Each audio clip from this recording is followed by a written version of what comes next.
I had just been brought back to my wealthy birth parents' home. Their adopted daughter immediately knelt in front of me and played the victim. I grabbed her and threw her out the door. They didn't know I grew up in a notorious village. The village chief, my adoptive father, taught me early on to be fiercer than bad people. The adopted daughter cried on the ground, acting pitiful. She said she had stolen my identity and would leave home to atone. My brother told me to comfort her. Instead, I slapped her. I scolded her for crying when the family was already falling apart. My adoptive father always said tears solve nothing. I mistakenly thought this was the lesson my brother wanted me to teach her. The adopted daughter froze. My brother jumped up in anger. He said none of them had ever so much as touched a finger of hers. That's when I realized I misunderstood. But then I thought, since she truly wants to leave, I should help her. Before anyone could react, I dragged her and her luggage out the door. I even kindly told her no one would stop her as long as I was here. Satisfied, I went back inside, thinking I'd done another good deed today. But my second brother suddenly tried to punch me. I threw him over my shoulder and took him down. Just then, the adopted daughter was coaxed back by our parents and eldest brother. Our mother hugged her, promising she'd never suffer. Our eldest brother warned me to get out if I ever bullied her again. I finally saw how biased this family was. They doted on the adopted daughter and ignored their real one.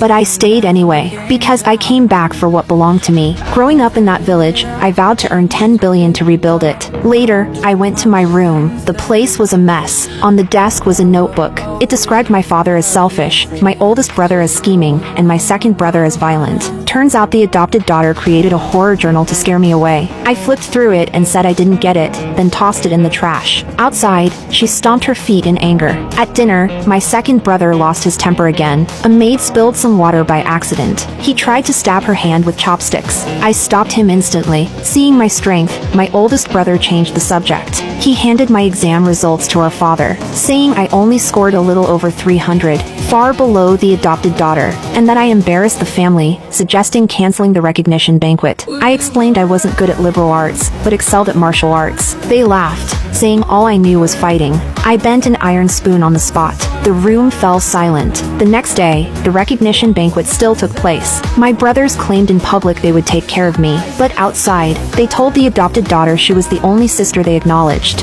I heard everything from the doorway. My second brother threatened to break my teeth if I stepped out. I smiled and said I wasn't the only one who heard. I looked up at the balcony. All the guests heard every word loud and clear. Everyone spoke up for me, but I didn't care for their love. All I wanted was my shares, or 10 billion, and I'd leave. My brothers swore they'd never let me succeed. The adopted daughter, furious and embarrassed, teamed up with them to trick me into the underground parking lot. They even called hired thugs, demanding I kneel or get beaten. I laughed, saying kids in my village outgrew this trick at age 3. I suggested something more exciting. I rushed forward, pinned the adopted daughter against a car, then threw her aside. I turned and dealt with the thugs next. A few minutes later, they were all on the ground. My second brother tried to sneak attack me with an iron bar. I grabbed it and bent the steel to a right angle in front of him. Then I kicked him across the floor. Coldly, I looked toward the corner where the adopted daughter hid. I pulled out a knife and stepped toward her. She turned pale and threatened that our parents wouldn't let me go. I didn't care. I raised my hand, ready to slice her face. Our parents arrived just in time to stop me. She cried and falsely accused me of trying to kill her. They scolded me for having no manners, but I was prepared. I pulled out my phone and played the video of her leading the gang to corner me.